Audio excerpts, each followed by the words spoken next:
इफ्तार करते ही पेट फूल जाता है, पेट में गैस हो जाती है, इफ्तार में सही तरह खाया नहीं जाता और ये सारे मसाइल या मोस्टली मैं देखता हूँ कि इफ्तार के बाद कहते हैं जी पेट में दर्द शुरू हो गया है। ये सारे के सारे मसाइल आते हैं आपके इफ्तार करने के तरीके पे और आप क्या चीज़ खा रहे हैं उसकी तरकीब पे कि आपने क्या चीज़ किस तरतीब से खाई है और उसकी नेचर क्या है। अगर आप ये 2 चीज़ें यानी तरतीब और अपने खाने की नेचर को थोड़ा-सा चेंज कर दें, तो आपका इफ्तार ना सिर्फ़ आपके लिए सेहत बख्श हो जाएगा, बल्कि आपका इफ्तार आपको ना तो गैस करेगा, ना पेट के मसाइल करेगा, ना ही आपका पेट वो ख़राब करेगा, ना पेट में दर्द करेगा। सबसे पहले मैं आपको ये बताऊँ कि आपके लिए जो सबसे इम्पोर्टेंट इफ्तार में क्या चीज़ है कि आपने रोज़ा खोलना किस चीज़ से है।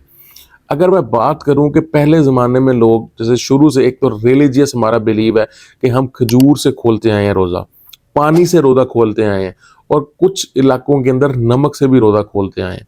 ये 3 चीज़ें बेस्ट हैं आपके लिए रोज़ा खोलने के लिए, ठीक है? सबसे पहले अगर आप खजूर से रोज़ा खोलते हैं तो इससे क्या होता है कि आपको इंस्टेंट एनर्जी मिलती है, ठीक है?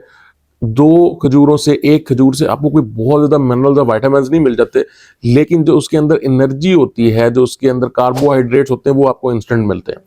दूसरा चीज़ है पानी, अगर आप पानी से रोज़ा खोलते हैं, तो मैं आपको रिकमेंड करूँगा एकदम बहुत ज़्यादा पानी ना पिएँ, 1-2 घूँट पिएँ और फिर आप कोई ना कोई इस तरह की खजूर या इस तरह की कोई चीज़ लाज़मी खाएँ।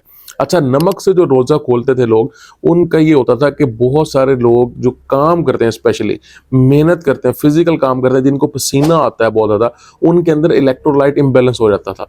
तो वो क्या करते थे कि वो नमक और पानी के साथ रोज़ा खोलते थे ताकि उनका इलेक्ट्रोलाइट जो इम्बैलेंस हुआ है, वो वापस उनका हो जाए। अगर आप इस तरह का बंदे हैं कि आपको पूरा दिन रोज़ा रख के भी एक्सरसाइज़ या कोई इस तरह का जिस्मानी मुशक्कत वाला काम करना पड़ता है, तो आपको मैं रिकमेंड करूँगा कि आप नमक से रोज़ा खोलें या उसका बेस्ट तरीका ये है कि आप शिकंजी बना लें। उसमें लीमू, काला नमक और पानी, ये तीनों चीज़ें मिलाएँ और इसके साथ रोज़ा खोलें।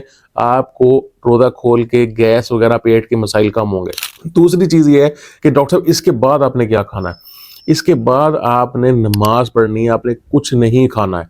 ये बहुत ज़्यादा इम्पोर्टेंट है। देखें अल्लाह ताला को पता था, अल्लाह ताला ने कहा जी आपने जैसे ही अज़ान होगी आपने रोज़ा खोलना है। अब अज़ान होगी और उसके बाद कितना को टाइम होता है नमाज़ के अंदर? मैक्सिमम 10 मिनट होते हैं, 10 मिनट से भी कभी-कभी कम होते हैं। तो मैं आपको ये कहूँगा कि जो लॉजिक इसके पीछे है इसको समझें और एकदम बहुत ज़्यादा खाना ना शुरू कर दें। आपको कोई बहुत ज़्यादा एनर्जी नहीं मिल जाएगी इससे, कुछ भी नहीं होगा, ठीक है? उल्टा आपका पेट ही खराब होगा इससे। आपने अगर लेना भी है तो थोड़ी-सी चना चाट या थोड़ी-सी फ्रूट चाट, वो भी 2 से 3 चम्मच, 4 चम्मच लें और नमाज़ पढ़ें उठ के आराम से। अगर आप मेल हैं तो आप मस्जिद में जा सकते हैं, अगर आप फीमेल हैं तो आप घर में पढ़ सकते हैं, ठीक है?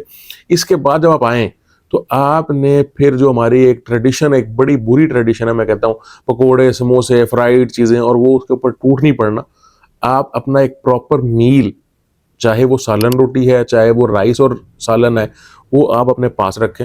मैं वैसे रमज़ान में जो खुद रूटीन फ़ॉलो करता हूँ, वो मैं करता हूँ कि ज़्यादा प्रोटीन मैं सहरी के टाइम लेता हूँ और इफ्तारी के अंदर जो है मैं कोई सब्ज़ी का सालन पसंद करता हूँ, दाल का सालन पसंद करता हूँ।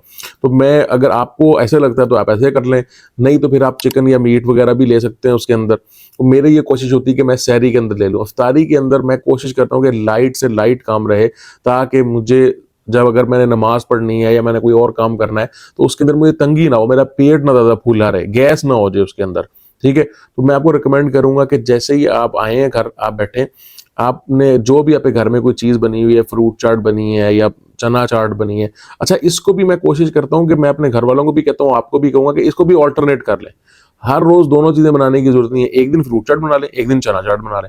दोनों पड़ी होती हैं, दोनों नहीं खाई जाती, साथ दही भल्ले भी पड़े होते हैं, ठीक है? तो आप इनको अल्टरनेट कर लें, एक दिन फ्रूट चाट बना ली, एक दिन चना चाट बना ली, एक दिन दही भल्ले बना लिए, ठीक है? थोड़ा बहुता खाने से कोई मसला नहीं है, लेकिन अगर आप इन चीज़ों से पेट भरना शुरू कर देंगे, तो ऑब्वियसली आपको मसाइल आना शुरू हो जाएँगे, आपका पेट खराब होना शुरू हो जाएगा। इस रमज़ान के अंदर आपने इस पूरी चीज़ को फ़ॉलो करना है। मैंने अपनी डाइट प्लान में आपको कोई बहुत ज़्यादा फैंसी चीज़ें नहीं बतानी कि आप जनाब इस चीज़ का जूस पी लें, आप जनाब मल्टीग्रेन आटे खा लें। यार देखो ये चीज़ें जो हैं, ये हर बंदे की पहुँच में नहीं है।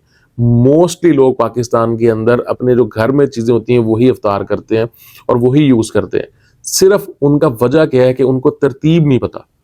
उनको ये नहीं पता, उनको लगता है कि बस रोज़ा खोलना है तो जल्दी-जल्दी कुछ खा लो ताकि हमारी एनर्जी जो है ना वापस आ जाए। ऐसे नहीं होनी एनर्जी, आपकी एनर्जी वापस ऐसे नहीं आनी। बल्कि उल्टा जब आप बहुत ज़्यादा एकदम शुगरी ड्रिंक्स लेना शुरू कर देंगे तो आपकी इंसुलिन स्पाइक करेगी, और जब वो इंसुलिन नीचे गिरी तो आपको ज़्यादा थकावट का एहसास होना शुरू है, ज़्यादा आप थक जाएंगे। आपने अक्सर नोट किया होगा जब हम जाके पढ़ते हैं तरावियाँ, तो लोगों को ना यॉर्निंग हो रही होती है, उनको नींदें आ रही होती हैं, ढिकार वो मार रहे होते हैं, और ये पेट उनके फूले होते हैं, आवाज़ें आ रही होती हैं, उह, उह, इस तरह की आवाज़ें आ रही होती हैं। तो ये काम आपने इस रमज़ान में नहीं करना, आपने अपने आप को चेंज करना है, अपने घर वालों को चेंज करना है, ठीक है? कोई ज़्यादा फैंसी चीज़ें खाने की ज़रूरत नहीं है। मैं देखता हूँ अक्सर डाइट प्लान आए होते हैं, उसमें जी डिफरेंट 4, 5, 6 फ्रूटों के जूस बना लो, डिफरेंट सब्जियों के जूस बना लो, आप जनाब मल्टीग्रेन आटे खा लो, उसके साथ आप ये खा लो, फाइबर के लिए ये खा, भाई जो आपके घर के अंदर है, आप नॉर्मली आप खाते हैं, उसकी सिर्फ तरतीब चेंज करें, उसकी क्वांटिटी चेंज करें, उसकी क्वालिटी चेंज करें, ठीक है? अगर आपको लगता है कि इन चीज़ों से कोई बहुत ज़्यादा फ़र्क पड़ता है, तो 2-4 चीज़ें आप ऐड कर लें बस, ठीक है? उससे ज़्यादा आपको चीज़ें ऐड करने की ज़रूरत नहीं है। आप नॉर्मल खाएँ और हल्का खाएँ। शुक्रिया।